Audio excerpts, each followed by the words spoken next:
When we started making the logbooks back in 2019, we just wanted to hear the stories of LGBTQ plus people all across Britain. But we didn't realise that we were actually building a community of listeners. So we wanted to say thank you for listening to us and with us. It means so much to us. For just £4 a month on our Patreon now, that's only £1 per episode. You can get all episodes of the logbooks ad-free, and you'll also join our inner circle. So you get to hear what we're thinking about and how we're planning the episodes. You get to chat with us about what might be coming up in the episodes. And it also continues to support us such that we can keep all the main episodes on the main feed for free for everyone all the time. So just go to patreon.com/AuntNell. Checking off the boxes on your to-do list is a great feeling.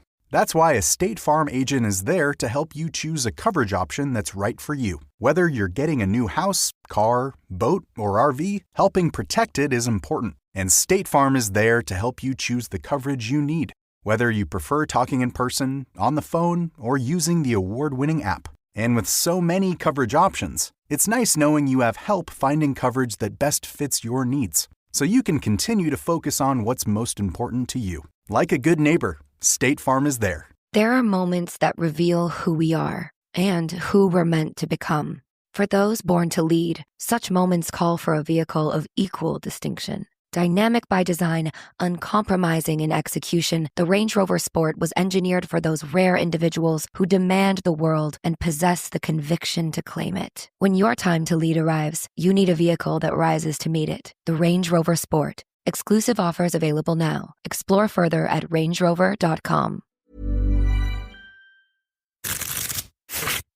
Oh, no.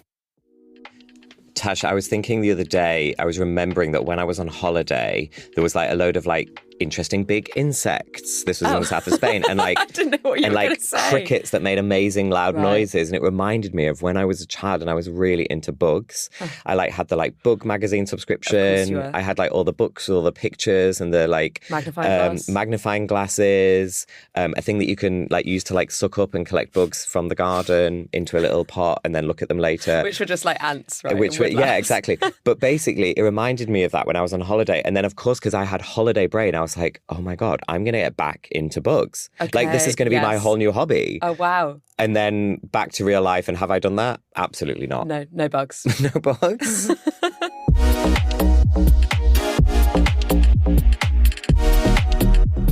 You're listening to The Logbooks. We are Adam Zmith and Tash Walker. These are the stories of our lives. Tash, what's the story? Well, Adam, I have very recently just finished reading a book by Natalie Adler, which is called Waiting on a Friend. Have you heard of it? I have, because you showed it to me the other day. I was like, Adam, I'm reading this book, it's great. Well, I raced through it. I finished it on Sunday. Yeah. I showed it to you on Saturday on the train, and then I finished it on Sunday. Oh, great. It's not massively long, but it's a real page turner, as they say. It's brilliant. It's fiction. It's based in New York in the 80s.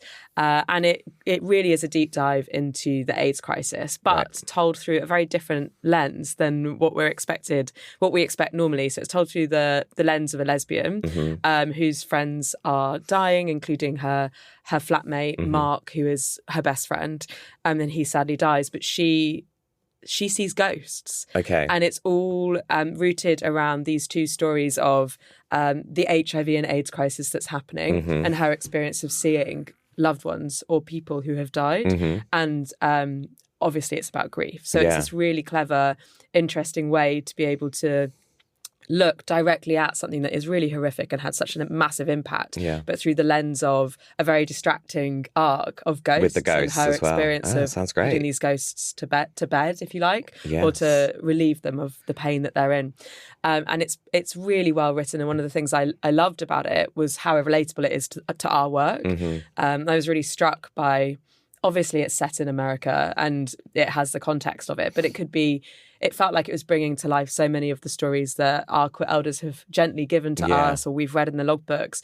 And I found it so moving. And then I looked into it a bit more and saw that Natalie had based her research on the ACT UP oral histories. Yeah. And you could really get that sense of specificity in her writing. So I'll lend it to you. Oh, great. It's brilliant. And strangely as well, I mean, it is really heartbreaking and it's very direct and very visceral. But I found it really incredibly moving, and there was something around it that had an element of peacemaking to it too. Well, I don't think you can recommend a book like better than that, basically. That was pretty solid. 5 stars, it sounds like. 5 stars. And sounds great. It was like... It was so amazing to read it after seeing Donna Gottschalk's photos of New York and Alphabet City. It kind of brings them to life as well. So I had all of those images, which is so helpful, right? When you're reading a book, just dancing around my head. My friend's about to move to New York, so maybe I should give it to him. Yeah, definitely, Okay. definitely. Checking off the boxes on your to-do list is a great feeling. That's why a State Farm agent is there to help you choose a coverage option that's right for you. Whether you're getting a new house, car, boat, or RV, helping protect it is important. And State Farm is there to help you choose the coverage you need. Whether you prefer talking in person, on the phone, or using the award-winning app. And with so many coverage options, it's nice knowing you have help finding coverage that best fits your needs. So you can continue to focus on what's most important to you. Like a good neighbor, State Farm is there. There are moments that reveal who we are and who we're meant to become. For those born to lead, such moments call for a vehicle of equal distinction. Dynamic by design, uncompromising in execution, the Range Rover Sport was engineered for those rare individuals who demand the world and possess the conviction to claim it. When your time to lead arrives, you need a vehicle that rises to meet it. The Range Rover Sport. Exclusive offers available now. Explore further at rangerover.com. Here's a tip for you. There's a podcast out there with fans waiting to be your next customer. They tune in every week, they trust the host, and that host wants to talk about brands like yours in their own words to their audience. The problem is, you just haven't been introduced yet. We're Acast, where that introduction happens. As the world's largest podcast marketplace, we let you browse shows, see who's listening, and book host-read sponsorships or run your own ads, all from one platform. Transparent pricing, real-time data, complete control. Start advertising on podcasts by visiting acast.com/advertise.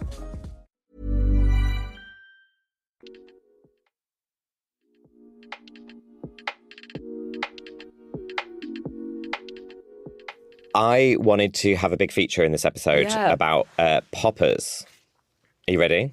Well, I know that you love poppers. Have you got some? I haven't got any on me today, but... we should do that sometime. I was... No, absolutely not. I'm not doing that in the studio. Oh my God, I would absolutely love that. Not with the mics and the lights. It's too much.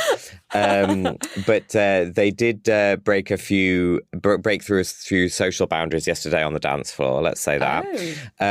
Well, but more on that later, please. More on that later. But yeah, as you know, I wrote a book, Deep Sniff, about poppers, about the history. And what that means is it's a bit of a lightning rod. Like I occasionally get messages from people who think that I'm like a poppers expert or that I'm like a campaigner for poppers, and I just wrote a book about it. I do like them. It's a thing that I'll talk about. And I got this one message from this guy, Bill Hartwell. Okay. And I ended up wanting to interview him for the podcast. Okay. Basically, so yeah, I just thought I will bring that interview. And the thing is that like this interview is not going to be about poppers and like what they do and how it is and everything, but it's about like the business of trying to sell them. Oh, right. So what is the current situation with selling poppers, actually? Yeah, well, it's obviously different in different countries. In some countries, it's completely illegal. You can't even get them. And where is Bill? So Bill is in the US. Ah, okay. We are in London, UK. And so there are differences there. There's a similarity between the US and the UK in the sense that the law basically says that you can't sell these particular substances for human consumption. But what that means is that like people can make and sell them if they put different labels on them, like where it's explicitly not for human consumption. Okay, That's why you see like leather cleaner or aromas and things like that on them. Okay. However, that doesn't mean to say that it's actually easy to sell them because it's not just about what the law says. It's about all the different services and businesses that any single business needs to rely on in order to do their business. Right, because it's so rarely cash in hand these days. It's not cash in hand anymore. I'll take you back to when I used to sell poppers in Bristol in the Queen's Shilling cloakroom. It was cash in hand back then. There you go, yeah. I can tell you that was a very easy £2 a deal. bottle, I bet. And I bet they were absolute trash as well. One for you, one for me. I bet it was like petrol. So they're not illegal in the US. It's not illegal in the UK, but there are various restrictions on how they can be sold. And really what I find, for me, the most interesting thing about the current situation is that there's this basically poppers exist in this legal grey area in the US and the UK. Like I said, they're really about people being able to enjoy their bodies and enjoy their sex lives and get this short hit, this short high. But there are practical and customary restrictions on how they can be sold in terms of which companies can do business to it in order to sell them. And so you would think, wouldn't you? And let's go into maybe hearing from Bill now in a second, but you would think that it would be a really huge entrepreneurial opportunity. And I think that's what Bill thought too. So let's hear from him first. So U.S. banks, poppers again are legal in the United States. We're a legal business. We pay our taxes. We do all that. But U.S. banks will not allow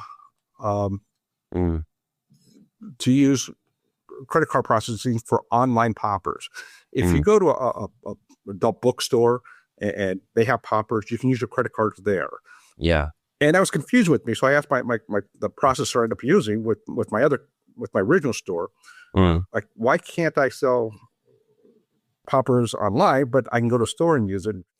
So Adam, this is Bill, right, that we're hearing from. What's his story? So his story is that he's an accountant. He's got a normal day job. I actually love that. And then, but he likes poppers, and he's a gay guy. And poppers are for everyone. Poppers are for everyone. And so he just thought, hang on a minute, I reckon I could sell poppers. I could make a website, make an online store. It's a pretty high margin product. It's a tiny thing to ship. And so he had this idea of making a website to sell poppers. And there are lots of other websites that do this, by the way. And then he also had this innovation of making a quickie kit, which was so he's basically makes these little pouches, and then inside the pouches he sells poppers and lube and sometimes small sex toys or cock rings or things like that, and wipes. So the idea is that you would buy that, you would have this quickie kit to hand in your bag, just in case the moment struck. And so that was his kind of innovation in launching his company Vegas Pride Poppers. And so Vegas Pride Positions, it's called Vegas Pride Positions, VPP. I've just got poppers on the brain. So he started to sell these things, and then he noticed that he had to basically move around lots of payment platforms. He's not a bank, he's not a payment processing company like Visa or MasterCard, or one of these what's called a gateway processing company like Stripe or Square. So he needs to rely on those services, and what he found was that he had to keep moving around lots of different payment platforms. Okay. Well, let's get going with PayPal. After our second transaction with PayPal, they shut us down. They closed my business PayPal. They closed my personal PayPal. Wow. They closed my Venmo, my personal Venmo account, and completely shut us down. And then all of a sudden, Shopify, even though we have what we call, I don't know if you have Zella there. Zella's basically a bank transfer thing. We could say you could buy the product from us, but you have to Zell us the money ahead of time. Yeah. So they keep shutting down these transactions, but it's not illegal. So what is going on here? Yeah, exactly. So if you think about all the what we don't really know, because this is kind of invisible to us, is about how the modern world works, is that between the shop that you're buying a thing from, whether it's a real physical shop or an online shop, and the way that and the bank that holds your money, and you're trying to transfer your money to that shop because you're buying a thing from them. Between you and the shop, there's all sorts of different companies. So the most obvious one is the one that is your credit card or debit card, logo on it. MasterCard, Maestro. Exactly. Visa, exactly. So they are one of the obvious companies. So you don't have a direct relationship with MasterCard. You have a relationship with your bank, and then MasterCard MasterCard provides the card for that. Okay. So between you and the shop is MasterCard. And then there are at least 2 or 3 other types of companies that are involved in that transaction as well. So there's the one that like actually like processes the transaction. Like, you know, when you go to a coffee shop and it's like got like a little white square thing, and that's a company called Square. So you beep your card on there. Okay. And then that company then contacts like through the networks, the other companies. There's a company that checks that you actually have the money in your account, and then that's it's like a separate company. Yeah, it's a separate company, and then that like it's a separate technology. It's wild, isn't it? Like how many stages there are, which we just it's a beep and it's done. And this is why like I get really impatient when it says like when it's like trying to be approved and it takes like 20 seconds to approve it. But this is why. It's because there is like it's dialing up all these different companies, checking from one to the next to the next. Does this person have the money? Can I send the money? Is the new bank going to receive it? And that takes whatever it is, 20 seconds. So that's how payment processes work, right? The payment processing. There are these different types of intermediaries in the way. Yeah.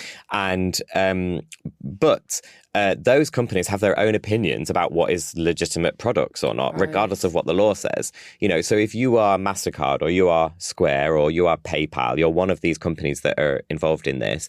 Like you as a company, you have your own shareholders. You also have your own like public moral values on things, your ethics. And so how do you feel as a payment processing company about someone being able to buy and sell guns, for example? If it was you, if you were a payment processing company, would you be like, oh, I'm just neutral, I don't mind, people can use my system to buy guns, and potentially go and kill people? And this is like obviously like the dark web is like a classic example of why people put these processes in place, not poppers. Yeah, exactly. And so what's happened in recent years though is that I use the example there of guns, but what's happened in recent years is that a lot of these companies have turned against processing transactions for things to do with the sex industry and the like adult industry, whether it's like toys or porn. Okay. And that's very, very difficult for people that are like doing what I would consider to be like legitimate business, like making porn, selling porn. Again, there are obviously ethical questions about how that is, just as much as there is about ethical questions about bananas being sold online. And I mean actual bananas, not sex toys.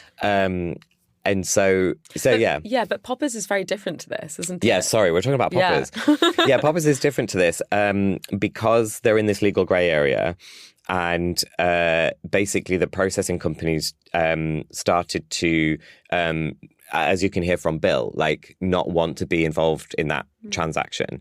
And I think it is connected to the fact that they're a sex aid, basically, that they're a sex toy or involved in sex, because it's connected to what happened in 2022 when Pornhub and OnlyFans were under immense pressure from the payment processing companies to not follow through with transactions for porn. And there was some legitimate concerns that, you know, some of those websites, especially Pornhub, like, you know, was uploading material that like where people hadn't consented, right? Which is obviously really, really awful, and that should have some kind of restriction. There should be restrictions on that. Totally. And child pornography, obviously, as well. But instead what they did was they just like used a sledgehammer to crack a nut, and they just like stopped processing payments, and then suddenly like people couldn't access porn. And like content creators, you know, sex workers and content creators were like suddenly like out of business. They couldn't do anything. So they had to, there were various changes in place, and that was all because of the policies of the payment processors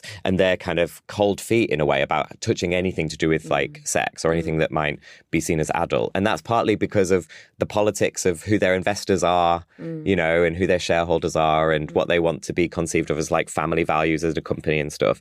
And what's really clear from Bill's story, as he's going to tell you now, is that he just thought, oh, I can buy some poppers and sell them online. Sure. He just had no idea. He had no idea.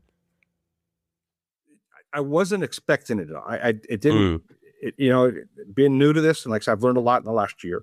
I was quite surprised. You know, poppers are legal in the United States. I think there's one state that you are not allowed to sell to, that we're not allowed to sell to, but the other 49 states we are allowed to. And things happened last year. I'm not saying this is a new situation, but things that happened last year. Our Department of Health, Robert F. Kennedy Jr. came out and contributed that the use of poppers is a main factor of AIDS. Right. So we kind of had that challenge. Which is wrong. Say that. Absolutely. We had the situation with Double Scorpio that got raided and ended up shutting down. And so I knew there's kind of turmoil out there, which is actually kind of the reason why I wanted to get into it a little bit, because I thought it's maybe tougher to purchase poppers in some places. Okay. I know stores I went to in California where they used to have them all out on the counter. Now all of a sudden they're hidden. And we went back to what we had years ago. You can't use the word popper. You have to use the word key cleaners now is a big term here, or aromas or something like that. And so it seems like we're going back to what happened, gosh, it's like 20 years ago when kind of the ban on the poppers out there. Mm-hmm. But I wasn't really expecting that kind of a situation, but it hit us. We had could not sell poppers. Maybe not being the smartest businessman to try to get the best prices. I had already bought maybe 800 bottles of poppers that were sitting in mini refrigerators around my house. Right. That's a lot of poppers, Bill. It was a lot of poppers, Before I ask you a question on this, I just want to highlight Double Scorpio, which I think you bought me as a birthday present once, and it was great. So happy for future presents around that. Thank you. Maybe one of Bill's 800 bottles of poppers that are sitting in mini refrigerators. What an amazing scene. But actually, just going back to what we're talking about here, do you think he's just sort of took a huge business risk on this? Yeah, he did. And I guess, as he says, he didn't really know that this was a risk that he was taking. And I do feel for him. I think he was a bit naive, thinking oh, well, okay, I know that all the websites are selling poppers and that other countries you can sell poppers and that I can go to the sex shop and buy the poppers. And so he just thought he would be free to sell it. So I do feel for him in that sense. It was like he took a business risk without knowing it. And he's bought these 800 bottles of poppers and put mini fridges all over his house to keep them in. And now he can't sell them. Although that is changing as he's talking to us, and he's going to explain a bit more about that in a minute. And you can kind of let him off in a way, right, for that naivety, because we're in an era, I think, where poppers use is really high. Yeah, it's so visible. It's very visible. Pop stars are talking about poppers, right? Exactly. Troye Sivan made a whole song about it. Yeah, exactly. And he's really famous. And Charlie XCX, Troy's mate, always talks about it. And obviously Deep Sniff as well. Sorry, your book. 2021, Deep Sniff came out. I can't believe it's going to be 5 years old this year. And I think that was, Deep Sniffing, in one tiny way, has been part of this wave of increasing visibility, people using poppers and feeling less shame about it, totally. And just enjoying it. So I think you can understand why he thought, this was going to be a great business opportunity. And Bill himself had noticed that there was greater popper use. There was a stage maybe, again, 20 years ago, that if I said something like, hey, I use poppers, it's I don't do poppers. I don't want to be with people that use poppers. And you're almost like you're a heroin addict. Yeah. And now it's definitely I don't use poppers, but I'm fine if you do. Right. I mean, there's definitely you've seen attitudes change over time. Absolutely. Back and forth. Yeah. Definitely. There's definitely time that was just you're treated almost like a drug addict. So how did this impact on Bill himself? I think he was shocked and disappointed. And he sounds it. Yeah, he does. And I think even talking about it is quite nervous. You can hear in his voice. I think when we gave the interview, he wanted to do the interview, but he was quite nervous, I think. He's a bit out of his depth as well, and I don't mean that as a criticism to him, but he's not a massive company here. Yeah. It's not MasterCard going up against Visa. Yeah, exactly. So I think he was, disappointed and shocked. Maybe he thought he was going to get rich, like you can do from selling sex things. But the other thing was that he has real personal financial stakes here. He invested so much in this product and in building the website and everything. I think it was hard to think, okay, I'm going to have to put my own money on the line. That's what you have to do as a business. I think that was quite hard. So therefore it was quite shocking. Did you have to put your own money into the business to buy all of your stock, to build those websites. Everything's been out of pocket. It's also very difficult to get loans for adult industry. Okay. Not just poppers, but just adult industry. Yeah. And then also a lot of them, they require small business loans. Usually they require 2 years established until they give you a loan, but you still run into the adult products situation. In fact, personally, I had on my personal Grindr account, I had under comments that I owned a popper store. If you're looking for poppers, let me know. Grindr shut me down. Like I can't even get Grindr on my phone anymore. They banned my phone. What we did find, we're actually advertising on Pornhub and YouPorn. Mm-hmm. They initially said, no, we can't do those products. And they actually approached us maybe 3 months later and said, well, if you want to promote it with the United States only, you can do that. You just can't promote it outside the U.S. So what's Bill doing now? Well, he also sells underwear. Okay. sexy gay pants. And that business is a lot easier because it's underwear. Not in this legal grey area. And on the other hand, the competition is higher because anyone can sell that and anyone can promote it and market it. You can make adverts for underwear and you can put them online, whereas you can't actually do that with poppers. That is a legal restriction. But there are some positive signs when I spoke to him that he'd found a new payment processor which might be able to take over from all of the problematic ones that he kept getting jumped around at. So I'll have to catch up with him to see whether that's actually followed through and is working. It looked like it was going to work, but who knows? However, it's a very, very fragile industry in a way. And so as you can hear from him, because he got ferried around these different companies, these different processes. And also earlier on, Tash, you mentioned Double Scorpio. Oh, I did. And they have effectively been shut down in the US. Right. And there are some, there was a couple of years, so it started actually under the Biden administration, some intimidation of some poppers companies, but especially Double Scorpio. And there was some press about it. You can Google it. Google Double Scorpio and FDA, the Food and Drugs Administration in the US. And also, Bill mentions this, Robert Kennedy Jr.'s pro-health campaign has been adding some political pressure onto poppers companies. And Double Scorpio has not done anything else than all of the other poppers manufacturers does in terms of marketing itself as not for human consumption. But it was a visibly gay and visibly queer company. Whereas, quite a big brand. And a big brand. Yeah. And other companies the manufacturers are not, they don't promote themselves in a very visible way and very visibly gay and queer and sex-friendly way. They're just they're quite neutral in their advertising. So I think it's interesting that one, more than others, were targeted for not doing anything else. But back to Bill, basically, he is just still trying to make the business work. So they're definitely kind of a learning process. It's been kind of expensive hobby. I don't just got a hobby, but it's been kind of a expensive process going through. But the popper store, not much, but the popper store is actually making a small profit right now. Oh, okay. The underwear store actually isn't at this point. We're still spending money on marketing, trying to get it going.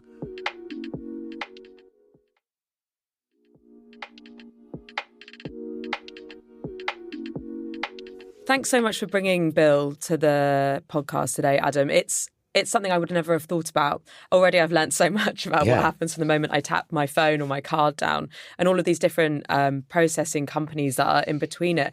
And it also makes me take a step back and think about how many ways there are to control what we access. Yeah. And it's one of those, it's quite fascinating when you think about going back to, like I said, me selling poppers in the cloakroom where it was here's £5, here's some poppers.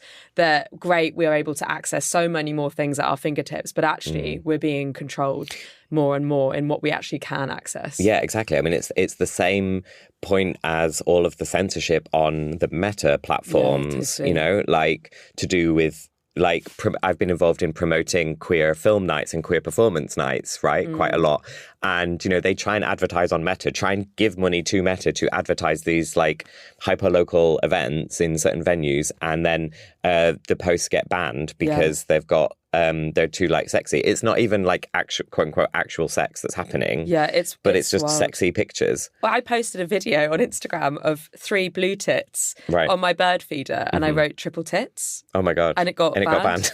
Exactly. So it's like we think that we live in this world of like ever increasing freedom and like the ability online to kind of publish anything that we want and do anything. But actually there are companies that have opinions about those things, and they are controlling these networks. Yeah. And so we have to, I think, be vigilant about all of that and think, there are some good reasons why you have to have controls and restrictions, like what we were saying, child pornography, obviously. Yeah. And yet it's interesting to think about what are the things that are restricted and what are let through. And what we don't know about. Exactly. So moving on. Mm-hmm. This weekend, if anyone is around at We Out Here, me and Adam will be there on Sunday in the Talks tent. Yeah, come and see us at the festival. Have a little chat.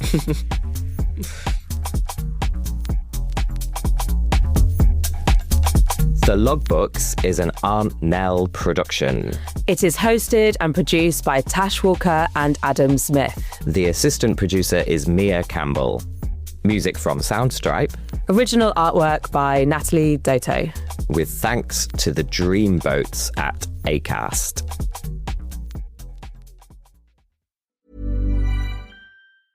There are moments that reveal who we are and who we're meant to become. For those born to lead, such moments call for a vehicle of equal distinction. Dynamic by design, uncompromising in execution, the Range Rover Sport was engineered for those rare individuals who demand the world and possess the conviction to claim it. When your time to lead arrives, you need a vehicle that rises to meet it. The Range Rover Sport. Exclusive offers available now. Explore further at rangerover.com. Checking off the boxes on your to-do list is a great feeling. That's why a State Farm agent is there to help you choose a coverage option that's right for you. Whether you're getting a new house, car, boat, or RV, helping protect it is important. And State Farm is there to help you choose the coverage you need. Whether you prefer talking in person, on the phone, or using the award-winning app. And with so many coverage options, it's nice knowing you have help finding coverage that best fits your needs. So you can continue to focus on what's most important to you. Like a good neighbor, State Farm is there. Quick question. When was the last time a display ad changed your mind? Now think about the last time a friend told you about something they loved. Different feeling, right? That's how podcast advertising works. A host who's built real trust with their audience talks about your brand in their own words, in their own voice. It doesn't interrupt the experience. It's part of it. With Acast, you can access the world's largest podcast marketplace. Choose the right shows, the right audiences, the right format. Then watch the data tell you it worked. You're not buying impressions. You're buying influence. Learn more by visiting acast.com/advertise.